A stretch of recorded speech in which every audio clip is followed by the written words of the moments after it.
or welcome back to the Swamp Witch Knits podcast. My name is Emily. I am coming to you from my house in Pensacola, Florida, where I live with my 3 dogs and 2 cats. And this is my podcast that I, sit down and chat with you mostly about knitting and occasionally about some other artsy and craftsy things that I am getting into. So, this episode, I've got 2 finished objects and I've got 2 whips, and then I've got 1 little acquisition. And then if you guys are interested at all in like life events, I have some pretty exciting for me news. I'm not pregnant, I'm not moving, I'm not getting married. So it's none of those things. I don't think any of those things will ever happen. But so yeah, let's just get started. It's been a couple weeks since I've chatted with you guys last, and since then I have finished what I'm wearing actually. So this is the Direction Loop tee by Other Loops, and I'm so happy with the finished product. I knit this for my very good friend Mary for her birthday. I've knit her a sweater every year for the past 3 years, and she already knows, she's already seen it. She's already been kind of like part of, approving the color and the pattern and everything. So she knows about this. I don't know that she watches these anyway, but I know that she would not mind at all that I am wearing it for you guys. So yeah, look at how cute this is. It is just so pretty. A beautiful, like, oversized t-shirt with this saddle sleeve detail that, as the pattern name suggests. Sorry, my cat is playing with her little like toy.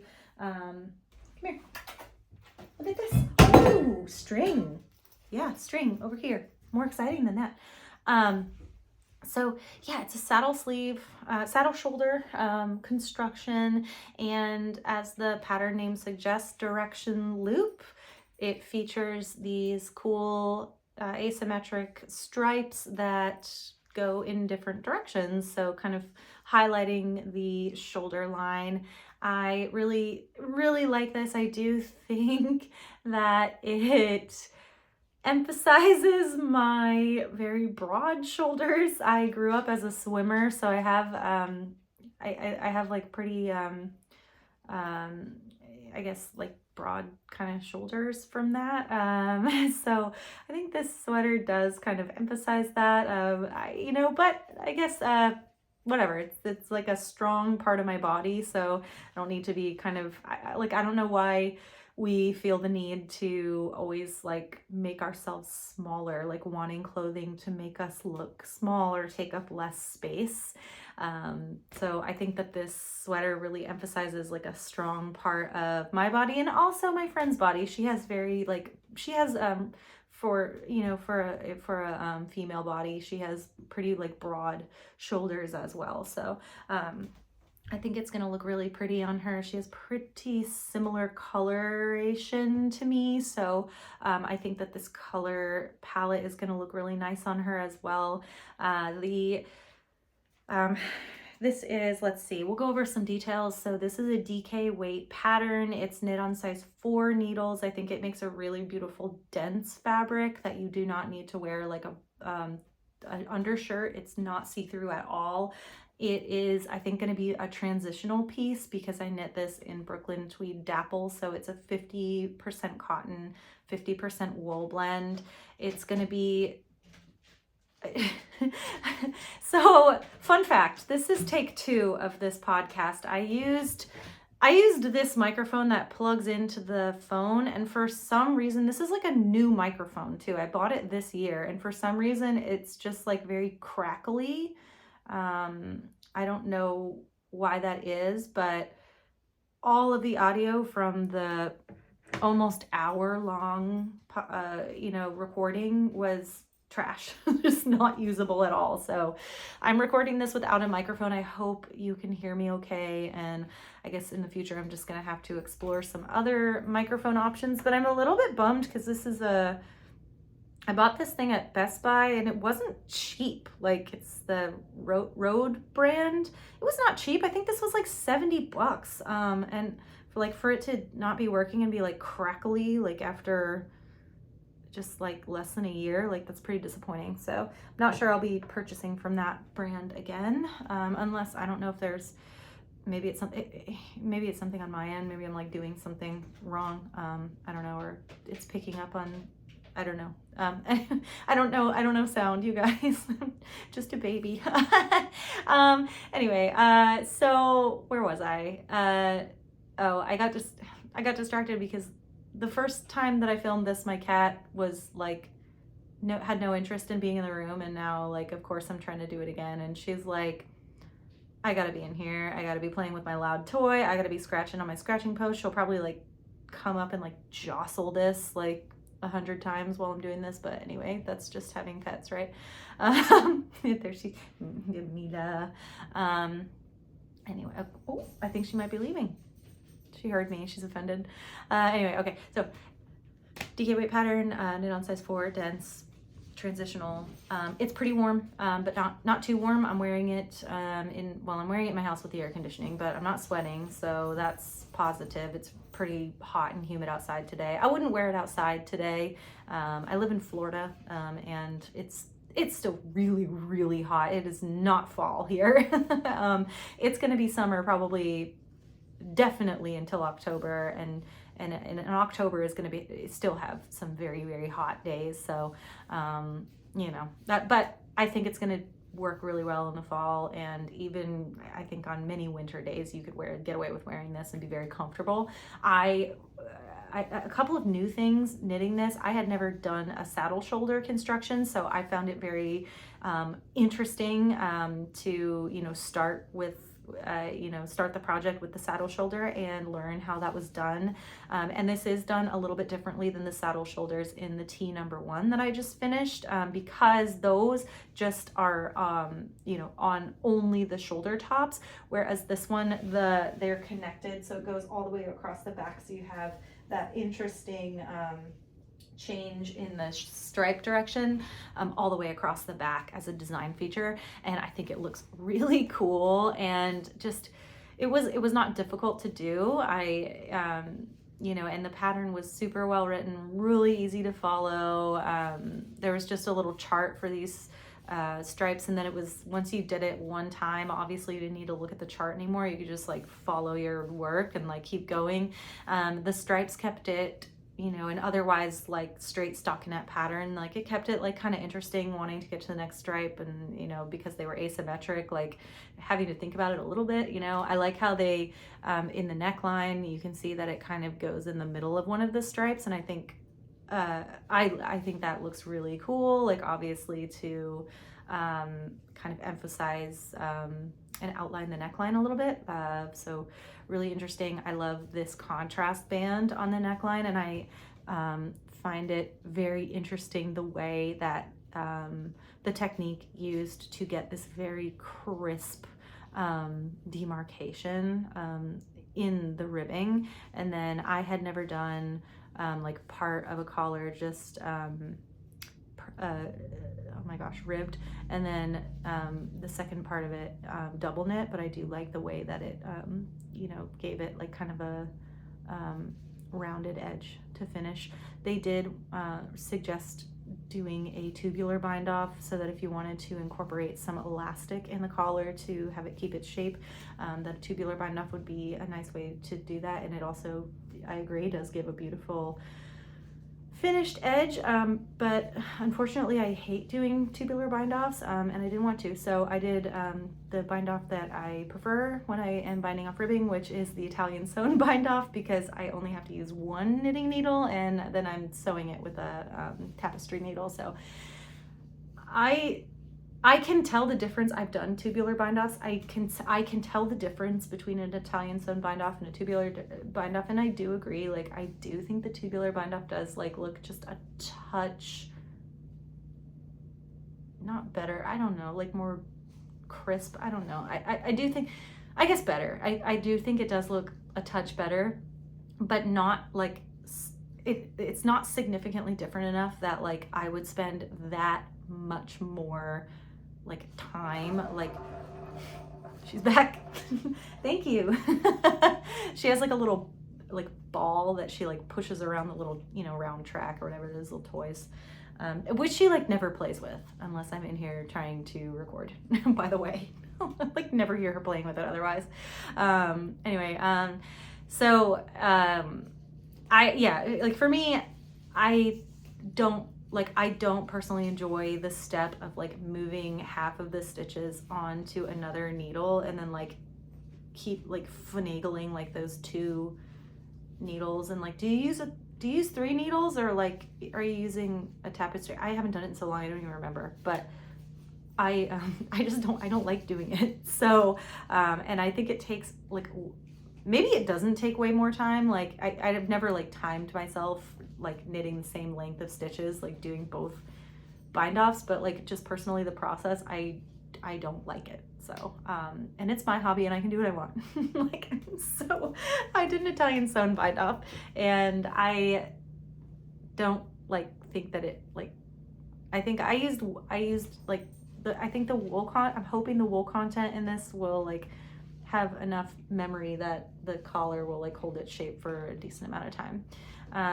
Let's see what else. I really enjoy the I always enjoy a folded over hem. I think it looks really like almost like store-bought and professional. So that's on the sleeves, and then of course on the bottom hem as well. One critique I do wish, like personally, I wish that I had been a little bit more neat when I picked up these shoulder stitches. I think you can, you know, it just doesn't look like quite as neat as it could along this line. And I do think that this is like one of the like kind of major emphasis, like where your eye is drawn in this pattern, because of, you know, the saddle shoulder and the like contrasting like stripe directions. So yeah, I just think personally I wish I had been a little bit neater, but you know, all things considered, like this being a new construction for me, I'm very happy with like my work and the way that I did. I had one little hiccup I've talked about before, where I spilled coffee like right here in a very prominent spot on this sweater, and unfortunately I was not able to get the stain out because I didn't wash it promptly. I'm sure if I had like been a, you know, functional human being and like washed it immediately when I noticed the stain, like I would have had better luck, but I let it like sit there for weeks with a stain on it, so it like baked in there forever. And this yarn is very expensive, so I did end up though like unwinding it, and I realized like I had faded the stain enough that like if I continued to use the yarn, like it would just kind of like disperse it amongst, and I don't think you can tell, like I don't know where like the pieces are with the coffee stain, so we're good. But yeah, I wasn't gonna waste it. This yarn is pricey, you guys. Like I should have kept track of like how much like the finished product is, but probably just like a horrifying price tag for a t-shirt, but it was worth it. Sorry, my hair is, I don't know what to do with me. I'm doing here. And there's Mila again. Sorry, it's like, oh, it's chaos today. Anyway, okay. Yeah, Brooklyn Tweed. I really love their yarn. I think it's beautiful, but it is, you know, it is an investment for sure. I do think this piece is gonna, you know, last a long time. Like stripes in general, like that's not really going to go out of style. You know, it's oversized, it's roomy, it's comfy. So I think that she's going to get a lot of wear out of this. I think she's going to really like it. And she's also a knitter. So she, you know, does appreciate fiber and like does appreciate the time and effort that went into this piece. And let's see the colorways. So I did this light kind of green color here is macaron, and this darker green is seafoam. Okay, so the color choices like pretty much were because these were the two colors that I was able to get. Like I think I got 2 skeins of the light green and 1 skein of the seafoam. I was able to get them on that like yearly like sale that they do, where you have to be like waiting and like have your finger like hovered over the mouse clicker to be able to get the skeins, because it sells out so fast. So like these 3 skeins were like what I managed to like grab at that sale. And I was like, all right, I'm gonna make something out of it. And I, you know, decided on this pattern for my friend. I had been wanting to use this Brooklyn Tweed dapple yarn for a while, you know, because I was hopeful that it was going to be a yarn that would be really versatile and useful in my climate. Here it's in Florida. I think, you know, a heavier 100% wool sweater is not very practical here. You really don't get to wear it often. And I was hopeful that a 50-50 merino cotton blend would be something, you know, that would let me enjoy working with wool and get the wonderful properties of wool, while also having some of the nice, you know, qualities of cotton, like mainly that it's not quite as warm as a fiber. And you know, overall, I'm very pleased. I would use this yarn again. It is very pricey, so I would really have to, you know, it would really have to be the right project, something that I'm, you know, really excited about knitting and think that I could, you know, have for a long time and get a lot of wear out of, because of the, you know, the not insignificant, you know, cost investment in this yarn. But I would use it again. I think that it's beautiful. I think that it knit up very nicely. It was nice to work with. It did not hurt my hands. It didn't like squeak like linen, like, you know, cotton and linen sometimes could make that like horrible squeaky noise. I didn't notice that. And I think, you know, it has enough wool content that it does have like a nice memory to it. I don't think it's really going to lose its shape. And I'm not, like I said, I'm not too warm. So, not something I could wear in the summer here, but definitely late fall, winter, early spring, could get away with wearing this and wear this quite a lot. Not that I'm wearing it, my friend is gonna wear it. This is gonna be hers, but she wears her knits all the time to work, so I will be able to like see this baby again, and maybe she'll wear it to Rhinebeck because we are going at the end of October. So excited. It's gonna be our first year going. Me and two of my friends just bought our plane tickets today. Yeah, we're really excited. I've heard so much about it. You know, I started knitting in 2020 and started like following a bunch of podcasts, and everybody talks about Rhinebeck, and I didn't have knitting friends really until the last couple of years. So, you know, didn't have anyone that I could like go do that with, and like certainly didn't have a budget for that when I was a student and then an intern. So I have a little bit, you know, not a huge budget, but a little bit, you know, more discretionary funds to be able to do fun things like go to Rhinebeck. So I'm stoked. But yeah, I think she'll be able to wear this there. So if she chooses to bring it. So anyway, all right, let's move on to my other finished object, which is not in the room. So hold on one sec. We're back. So my next finished object, I don't think I really kept y'all in the loop about this because I really had not been working on this. I just picked this up over Labor Day weekend. It was like 85% done. It had been sitting on my bookshelf, like just where all my yarn and whips are, just like kind of languishing. And then the long weekend, Labor Day came around, and I was like, you gotta just pick it up and finish it. Like, let's go. You want the finished object. So I did, and I finished it, baby. I finished my Folklore cardigan, except for these little strands, but I will leave those in sometime. But all the other ends are woven in. Y'all, I'm so excited about this. It's so pretty.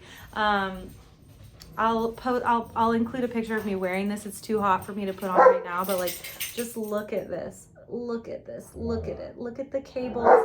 Look at it. That's my little Robin Hood pin that my friend got me at Dragon Con.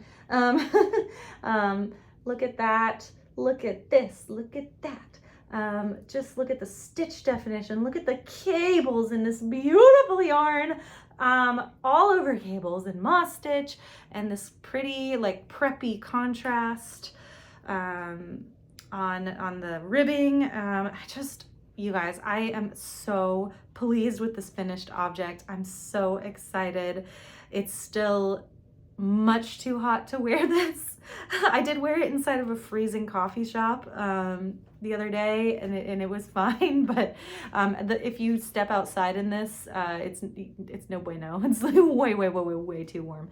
I knit this out of Brooklyn Tweed Shelter. The cream color is Puff, and the navy color is Old World. And this is a woolen spun yarn, and it is just so dreamy to work with. It's like this huge oversized like thick cardigan with cables and stuff is so light, like because of the nature of the woolen spun. It is just light as heck. And I chose this yarn actually on purpose because of that. I knew that the cables sorry, now she's playing with paintbrushes on my desk. You sweet cat. So anyway, I knew that it would be heavy because of that. And first of all, I did not want to just be like, I don't like carrying around like a heavy sweater. I don't really like wearing, like, if this was knit in cotton, I think it'd be so heavy. And I just thought it would kind of pull, like gravity would like pull it out of shape. And I just didn't, I didn't want that look. I wanted it to really hold up. And I felt like the lightweight and of course the like fantastic memory that wool fibers have, I thought would just, the Brooklyn Tweed Shelter would really lend itself to this. I think the yarn that she recommends is a Lion brand yarn, maybe Wool Ease, I think. This is a free pattern, by the way, so I'll give y'all details. That I wouldn't talk like as much about construction like for a paid for pattern, but this is a free pattern. It's a Lion brand, through Lion brand yarn, but I think the recommended yarn was Wool Ease, and I want to say that's more of a bulky weight. This Brooklyn Tweed Shelter is worsted weight, so mine I think might be a little bit more like airy, like open gauge than their finished product. But again, like I thought because of the kind of nature of the fiber just being like light and like plush, and honestly, like I'm just like, I feel like I'm beating a dead horse, but again, in my climate, like I don't want a thick, dense sweater. For those reasons, I thought that it would work pretty well. And I think I started this last year, and I was actually participating in a knit along through a yarn store in Atlanta called the Craftivist. They were doing a folklore cardigan knit along, and the Brooklyn Tweed Shelter was one of the suggested yarns for the project. So I just kind of followed their suggested colors too. And I'm very, very happy with how it looked. I think, I wanted to stay pretty true to the actual cardigan. So this is based off of the cardigan that Taylor Swift wore for the Folklore album. I feel like Swifties don't come after me, but I think she wore this in the actual like cardigan video for the song Cardigan. But please don't come after me if I'm wrong. I don't know. I love Taylor Swift. I do, but I'm not like, I don't know like all of the lore. I'm sorry. I'm still learning. My friend Mary is a Swiftie, so she would know. But I've seen her, obviously I've seen her pictures of her wearing it and stuff. So I think this is pretty similar in it. And it does look similar to the one that was sold as like merchandise, the actual like branded merchandise for the Folklore album. But yeah, like could I have bought that cardigan for, I think you can buy them on eBay now for like 60 or 70 bucks. Yeah, like maybe I could, but like then I couldn't have spent hundreds of dollars and spent over a year making my own. So yeah, it's just not gonna work for me. But this is very special to me. I'm very, very excited about it. I'm very proud of myself for taking on a project that intimidated me. I'd never knit cables before, and so that was a learning process, kind of how to read those charts, and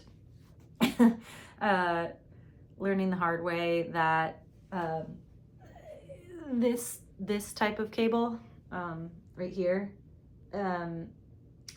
you have to remember to read that left to right and then right to left, like as you're on the right side and wrong side, because it is not the same it's not symmetrical on both sides, like all of these other cables are, like like these ones, like you can read this like the same, but you need to know what side you're on for these. And I learned that the hard way. I had to do some ripping back, and then a little quibble with the pattern. But again, this was ultimately like anything that like didn't go like exactly right. Like, it's my fault for not like reading the pattern closely and like figuring out what I'm doing like very clearly before I do it. But one thing that was like kind of a hitch that set me back just a little bit was I was knitting this back panel. So you knit this from the bottom up and you're knitting it all in pieces. So like the back panel, the 2 front panels, and then you knit the sleeves flat and seam them up, and then you seam it all together, which I had never done before too. But again, just like side note, I feel like I did like a pretty good job. Like, that looks okay, right? I feel like that looks like pretty good, I feel. Anyway, so yeah, you're knitting all the pieces. You knit this from the bottom up, and the instruction was to knit like a certain number of inches. So like, let's just say like it said like knit 9 inches from beginning, and then start your like shoulder decreases, excuse me. And I took that to mean like 9 inches like from beginning was like from the beginning of when I started working, which is like when I cast on the project. So I kind of read back through, and what it actually meant was like what she meant by beginning was like beginning of this section right here. So not here at the bottom, not here, but like, oh my gosh, it wants like, why are you so obsessed with me, camera? Like, look at what I'm showing. So not from the bottom here, but like from here, right here.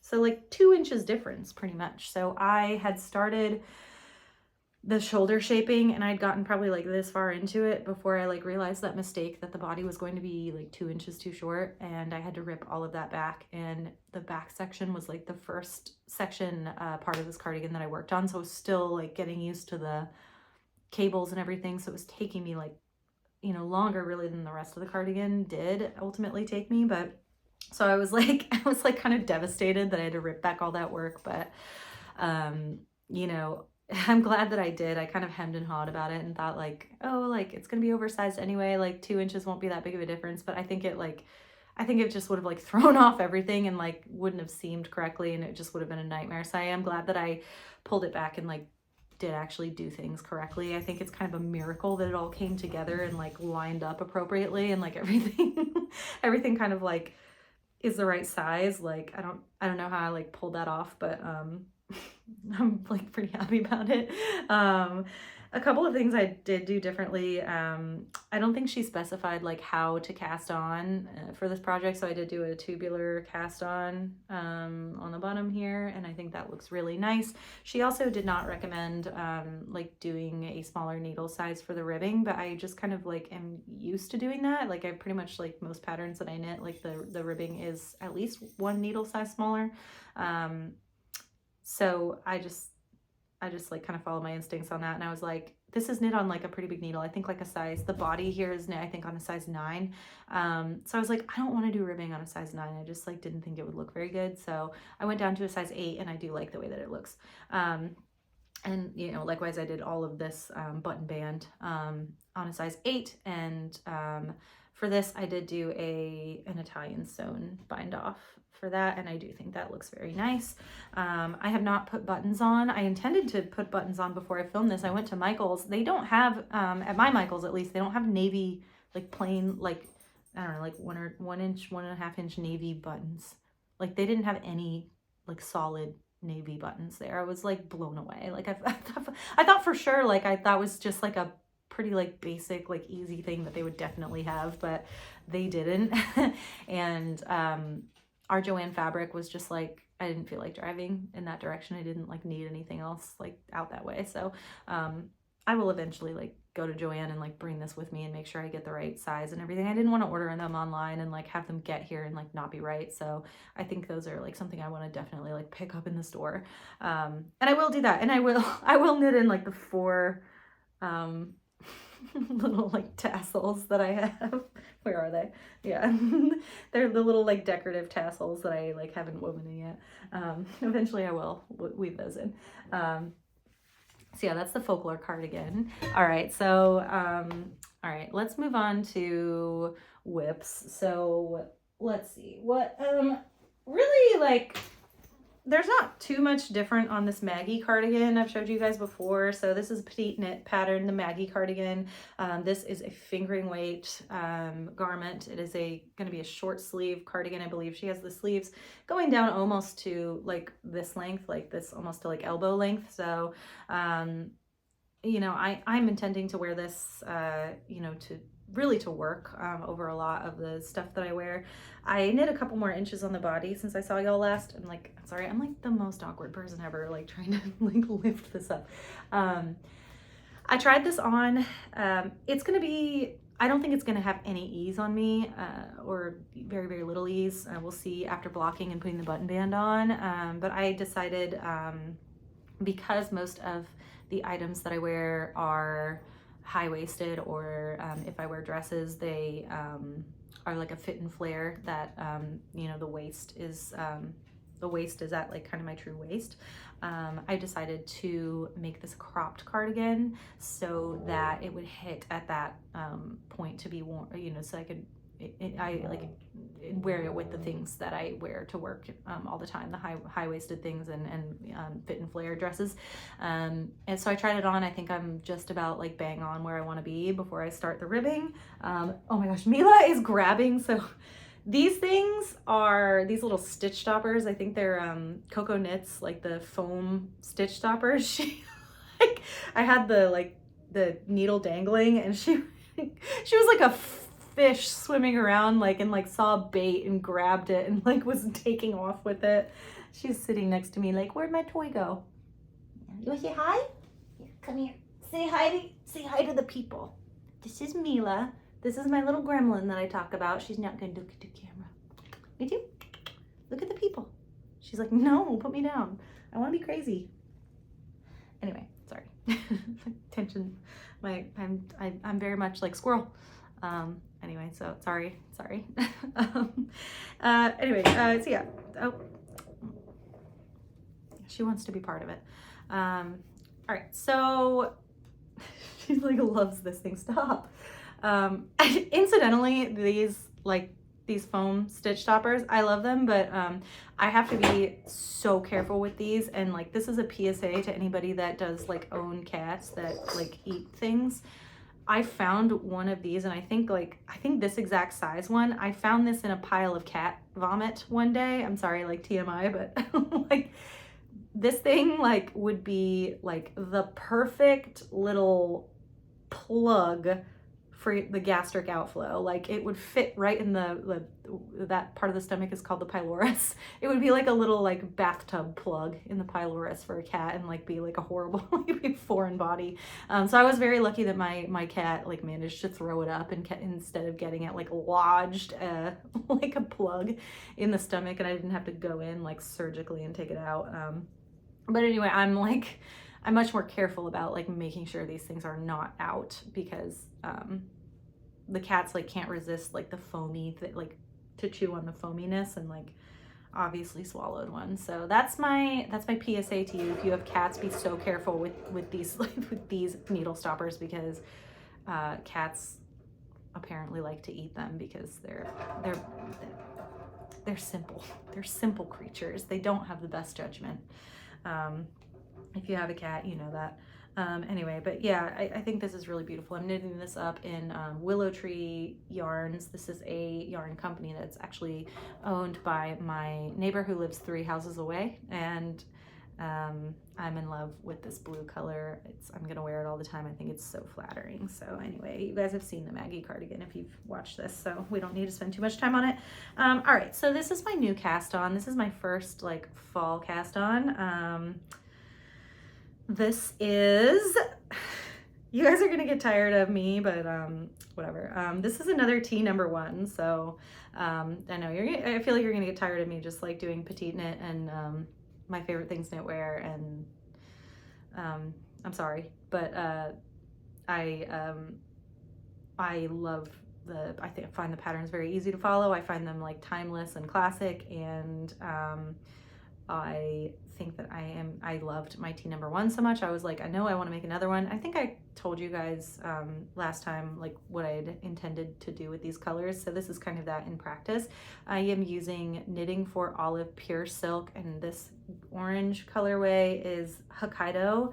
This blue colorway that you can see, it's very subtle, but it's right here, right along the edge, 2 rows of it.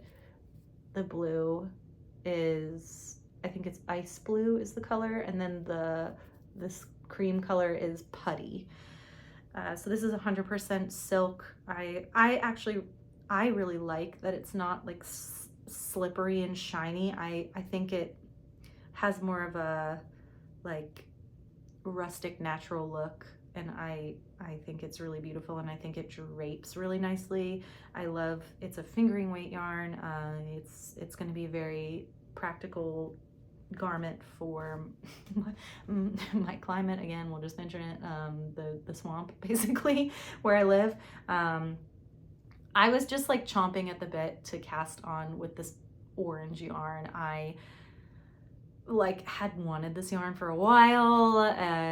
Knitting for Olive definitely targeted me in Instagram ads, like specifically with this orange. I don't know how they knew that I would want it, or maybe I wanted it. Like I don't know. Marketing people will know the answer to this, but like I probably wanted it because they were like, look at this.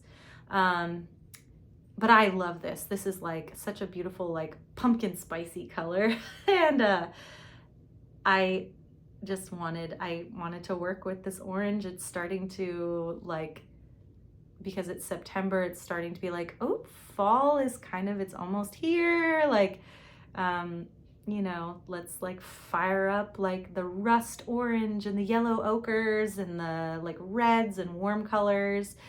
So I was just very, very excited to cast this on, and I knew now that the T number 1 is kind of a tried and true pattern for me. I think it like fits me really well. It was really comfy, and I thought that the saddle shoulder, like the way that it's constructed, really lent itself to doing something fun with color blocking, which I just in general like love a color block moment. So I did, and I just want to say for the record, I did look at other t-shirt patterns, and I did have like some other contenders that I cannot think of off the top of my head. I think one of them was the Cumulus blouse, and then maybe the Tolsta tee.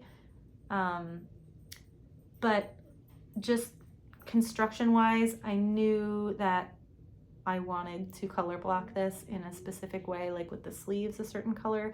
And I think Emily from Gently Chaotic Knits, she has a really cute t-shirt pattern with like a contrast neckline, and the shoulders are the sleeves are different color too. I can't remember what it's called, but I really like that pattern too. I don't know why I didn't choose that one. I think just because I wanted to do the saddle shoulders going into the longer sleeves, and hers had these like, hers is almost like a baby doll tee. It's really, really cute, and I think I will end up knitting it at some point, but it just had like a different vibe than what I was going for. I did want to kind of wear this into the fall, and I felt like the longer sleeves would like work a little bit better for that. Plus like the saddle shoulder extending the color would just allow me to use like more of the orange color in the piece. And then I chose the blue because I love you too. He's getting antsy. He wants to go for a walk. Sorry. That's Gunther, a German Shepherd. If anybody else has a German Shepherd, you know that they like to talk. And they have a lot of feelings, and they express them loudly. So I'm sorry. So I'm probably going to be like quick now, because now he's going to be like super annoying for the rest of this, yelling at me to do something with him. So I love you too. I need you to be quiet though, okay? Anyway, so I chose the ice blue. I plan on doing so this is basically the shoulders are the orange, and this cream color right now is the back. So it's like this. I am going to do the neckline I'm going to do in the blue, and then I am going to do like a thin stripe of the blue on the front of the shoulders as well. And then I'm going to continue down the sleeves in orange, and then I'm going to do the putty for the rest of the body, and the bottom hem is going to be putty as well. So I think it's going to look cool. I like color block. I know it's not for everyone, but I definitely, I like to play with color. So I'm pretty excited about how it's going to turn out. I've really enjoyed knitting it. I haven't run into, I think some people don't love actually, like they like the finished garments with the pure silk, but they don't necessarily love working with it. I will say, like, there have been a couple times knitting with it where I've like encountered it being splitty, but not like to the point where it's like debilitating, you know, it's not like that bad. It's just like every now and then there's a stitch where I'm like, whoops, I love you so much, you just need to be patient for a little longer and we're almost done. So it's not too bad, but yeah, sorry. I might need to like, I might need to go get him a treat or something. Let me, I'm gonna go get him a chew so he doesn't like continue to yell at us. Okay, sorry. I know I'm like, I'm definitely like reinforcing the behavior by giving him a treat. I'm aware. I know, I'm sorry. I know I've created the monster, but just like, I also am just like, he's also a shepherd, you guys. Like he's got feelings and he's gonna express them. And it is like, it's almost 6:30, like it is walk time, and he knows, like he's gonna keep me on a schedule, and he's not going to let me forget what time it is. So sometimes I can buy their love and buy myself a little time with some like long lasting treats. All right, so anyway, we probably got like another couple minutes before they're done with that and they start yelling again. So all right, so we talked about, I think we're like pretty close to done. I think the only thing I have left is one acquisition. I went to the yarn store today and I was picking up some cables and I happened to see this and I was like, I gotta have that. This is just, feast your eyes on this, you guys. Behold, look at this. Oh my gosh, look at the curly cues in it and the fluffiness. It's just so good. I couldn't leave it there. I needed it. This is Willow Tree Yarns. This is like as local can get for me. This is dyed by my neighbor Kathy, who lives 3 houses away. She dyed these only really for our local yarn store here in Pensacola, but she did tell me today that she started to sell her yarn out of another shop in Alabama. So really happy for her because her yarn is so gorgeous, and I'm glad more people are going to be able to have access to it. Yeah, but look at this. Look how stunning this is. This is like just the prettiest, like fluffiest coral. This is her Gossamer Boucle lace, and this skein was $32.95 and it has 875 yards on it for 100 grams, 81% super fine alpaca, 19% polyamide, and she's calling this color Watermelon Popsicle, which I think is perfect. Like, just look at that. It does look like a watermelon candy. It's so good. She had knit up a sample in the shop and it was like a full cardigan that she knit out of one skein of this, and it was just a huge gauge. And I think that's what I might do. I started looking through Ravelry today when I got home for cardigans. I like that you can refine your search to weight, so I did lace, obviously lace weight, and then I put in the yardage that I had. So I think it was between like 800 and 900 or something that I could input, and I want to say I found two that I thought could work for me. So yeah, I'm so excited about this. I just like, it's so unique. I just haven't seen like a lot of boucle yarn. I don't know, like just what a fun little it's so fun, and like what a beautiful pink color. And usually alpaca is itchy on me, but this doesn't feel itchy at all. So, and I think an open gauge is the way to go. I think it'll be like warm but also light and airy. I have I've knit the Elton cardigan by Hoki Locatelli, and that's kind of alternating stripes of fingering weight yarn and then one strand of silk mohair, and I really love that cardigan. Like the weight of it is kind of perfect, like very airy, but it is warm enough. So I think this might offer kind of the same sort of like fill the same sort of space in my wardrobe. And I think a cardigan is kind of the way to go, to be able to take it on and off too, just for like how I tend to wear sweaters and cardigans here with the heat, pretty much. All right, last thing, promised some news that's not a pregnancy or buying a house or moving or starting a new job or anything like that. And it is that I am just like so lucky and fortunate enough that I was cast in a play this week. So I'm gonna be in a play at Pensacola Little Theater, which is our local community theater, and it's called POTUS. So it's, you know, obviously like takes place in the White House, and the cast is 7 women. All of my castmates are hilarious. I am just like, I can't believe, like, I just can't believe I was like, I just kind of can't believe I was like chosen like with them. You know what I mean? Like I feel very, very fortunate and very just so excited to do this. Like background information, I have my bachelor's of fine arts in acting from Elon University. So I actually like intended to be an actor professionally. And when I graduated from undergrad, I lived with my friend a little bit in Denver, like right after undergrad. Sorry, my hair is just like all over the place today.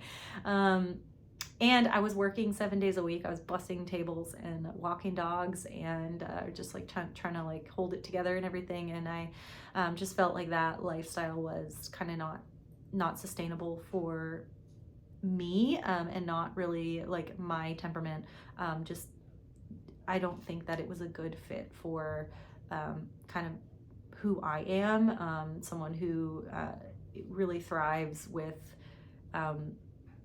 structure and stability, and I felt that that career path was not going to provide what I needed. So I kind of pivoted and I went back to, you know, working towards going to vet school. And I'm very happy, you know, ultimately with the choices I made. It was really bittersweet to, you know, it's always bittersweet to leave some, you know, move away from a dream that you've had. And but you know, ultimately, like, it was the best choice for me. And I'm very, you know, happy with my life here. And I have, you know, so many just like fantastic friends, just this wonderful community of people around me, and all of these resources in the city of like the pottery studio that I go to and get to, you know, do my art, and my like amazing like local knitting store and all our yarn store, and all these women that I know there that are so amazing. And yeah,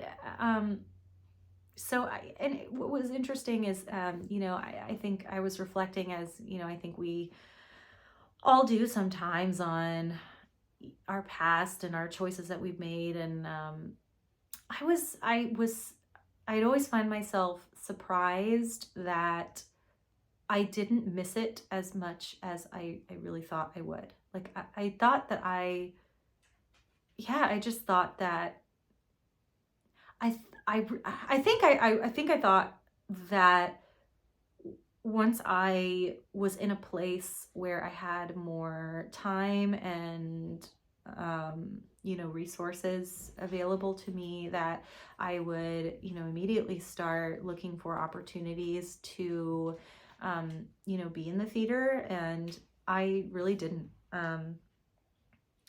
I think, you know, and that's not a bad thing. I think, again, like going back to like bittersweet, like I think it's not because of anything like you know, negative at all. It's mostly just because I, you know, had so many other things in my life that were fulfilling to me and are fulfilling to me. You know, my family lives here. My you know, my pets that I love and spend a lot of my time with, my knitting that I've discovered, you know, after you know, acting, I discovered knitting. And you know, that is such a creative outlet for me. And of course, you know, picking up ceramics and doing that, and my job takes a significant amount of my emotional energy. So yeah, I did one audition at Pensacola Little Theater when I first came here for a show called Matt and Ben, and it didn't go well, and it not, you know, not at all because of the theater. Like, that was, you know, the environment was fantastic and welcoming and warm, and I got in my own way, as we, you know, so often do, and I think my ego got in my way of, you know, just stepping back into it after almost 10 years and being like, why can't I do this? Why am I not, like, it felt so weird and unnatural, and I was like scared, whereas I, you know, never used to be. I was like more excited and playful, and I just felt self-conscious and like all of these like yucky emotions, and I think that kind of turned me off to it, to auditioning, because I was kind of embarrassed that, you know, I went in there and just was like, and this is all me like being so hard on myself, right? Like, you know, I love you. Oh yeah, he's finished his treat, so I gotta wrap it up. But anyway, you know, I was embarrassed, but that's just all the ego, which is, I think I've done some work on myself, you know, in that area, and that was something I tried. I really made it a point to be mindful of during this audition process, and I think that it made a big difference, and I had a lot of fun. It felt very different. It felt fun and exciting, and the whole process has reminded me why I loved doing theater and acting, and you know, studying the script now and working with these just incredibly talented and funny ladies. It's been, you know, it's just started, but it's so exciting. You know, I'm so grateful that a friend of mine reached out and said that they were doing the auditions, because otherwise I wouldn't have known, and that I was just so fortunate enough to, you know, have it be the right play, and for me to be the right, you know, person at the right time. So yeah, so stoked. I'll keep you guys updated, but yeah, anyway, that's my little life update. All right, I gotta go. I gotta walk my dog, or else he is gonna I think he's gonna burn the house down or something. All right, bye.